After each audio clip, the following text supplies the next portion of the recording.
Hey, thank you for joining again. It's good to see you. How are things? Uh, they're okay. It's good to see you again too. Thanks for having me. Yeah. Well, I just wanted to go ahead. Let's jump right in. Just recapping our last visit. As I understand, I think your words were you're feeling a little unmotivated and very overwhelmed. Sounds like you have a lot going on in your life just when it comes to things in your family and to the transition to university and maybe just kind of struggling a bit. Would that be a correct assessment? Yeah, I just having trouble getting to class, having trouble getting moving. I'm really not finding that motivation. Yeah. Well, that makes sense. It does sound like you're going through a lot. Well, I just wanted today to just dissect maybe some like the automatic thoughts that you're having, right? That sometimes we don't even realize that we're having in situations. So, talking specifically about the situation, I know you had told me something about talking to your parents about the stressors you're maybe feeling um, and feeling like they maybe didn't understand. I just wanted to know more about that. And it seems like it was a significant event. And what thoughts or feelings were spurred from that moment?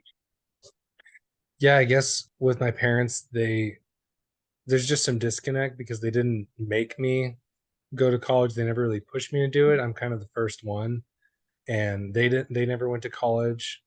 And so I kind of feel bad. Like I feel like I put myself in this position where I've created this disconnect and I'm taking away from them and not being able to help as much with my younger sibling. And so it makes me just feel like I don't deserve to go to college. Mm.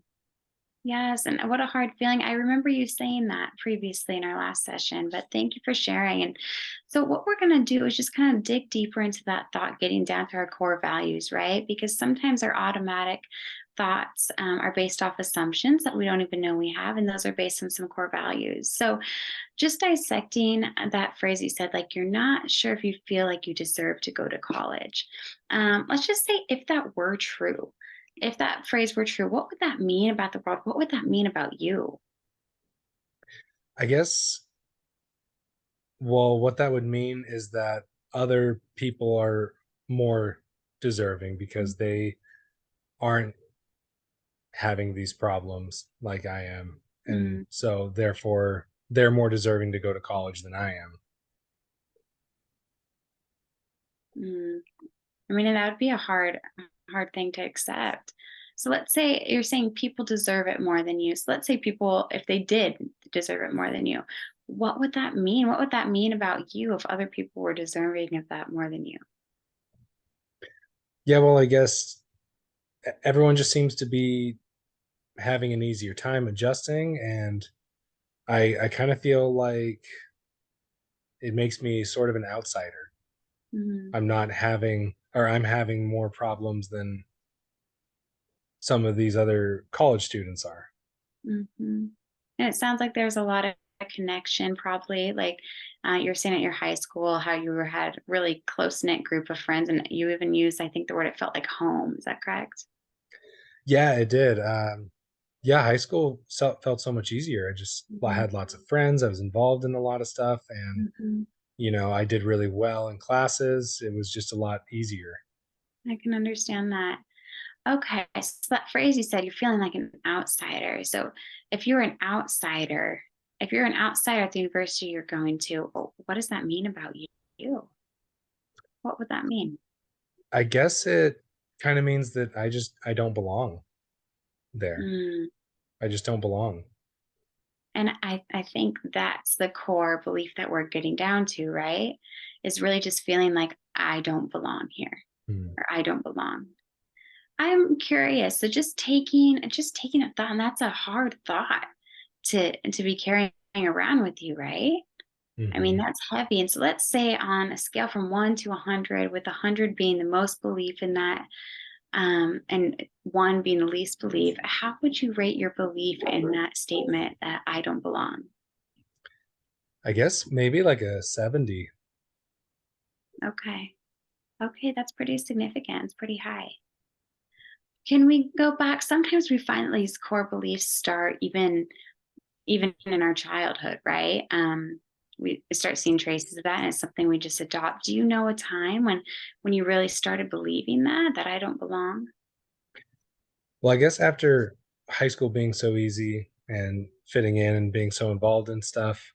Mm-hmm. Then I think after the first semester here at college, I'm seeing a lot of other people just seem to have a much easier time. They're adjusting a lot faster and getting involved in things. They're doing better in their classes, and I'm not experiencing that. And so maybe that's But where, it does sound like that's a pretty recent thing. Maybe just feeling like you don't belong with, I mean, with the differences like academically performing and just everything you got going on at home. I mean, that makes sense. Yeah.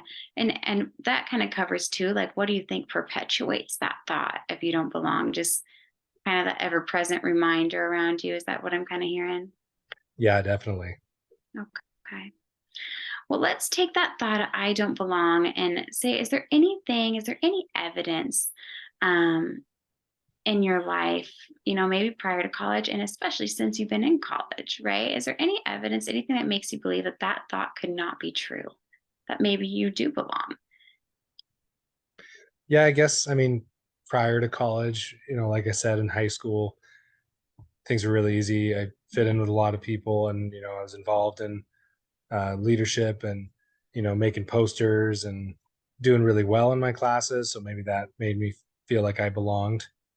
But now, and then last semester here at school, I did pretty good, but not as good as I usually do. Um, and this professor who referred me to you, I guess, cares about me enough to do that. So Mhm. maybe some of those things. Yeah, and as I understand, you were referred this way, right, because of the difference in your performance. Is that correct? Like you were performing well your first semester? Yeah, he said I was performing well in his first class that I had him. Okay, great. So I'm hearing maybe the evidence that you might maybe do belong. Maybe you don't have a connection, feel like, with the other students yet, peer to peer, but it sounds like maybe connection with that professor. Is that correct? Mhm. Yeah, Okay. yeah. Okay, a sense of belonging there, and maybe you know that you are capable of the work because I see that even with the full plate that you did perform well the first semester, correct? That's correct. Yeah, definitely. Wonderful. Wonderful. Well, I think that does give a lot of evidence, maybe for the opposite there. And so, what we like to do is work on forming new core beliefs. And so, just looking at "I don't belong," um, and wanting to flip that into a positive core belief. What would be the opposite of that, or what would a new core belief you would want to adopt be compared to maybe "I don't deserve here, I don't belong." I guess it would be just the opposite, that I do deserve to be at school and I do belong here at Hmm. school. I agree. I agree. That'd be a great new core belief. I belong and I deserve to be here. Well, I think that's something for us to continue to focus on. We'll talk more about that, but this week, if you can, I'm going to send you with a little homework, just to jot down every day a little bit of evidence that maybe supports that. It can be something tiny. Did you do anything that day that would make you think that maybe, hey, I do belong, or did someone treat you in such a way that kind of reaffirms that new core belief? And let's just jot that down, and we'll bring it next week and discuss it there. Okay, sounds good. Wonderful. Thank you so much. I'll see you next time. Thank you.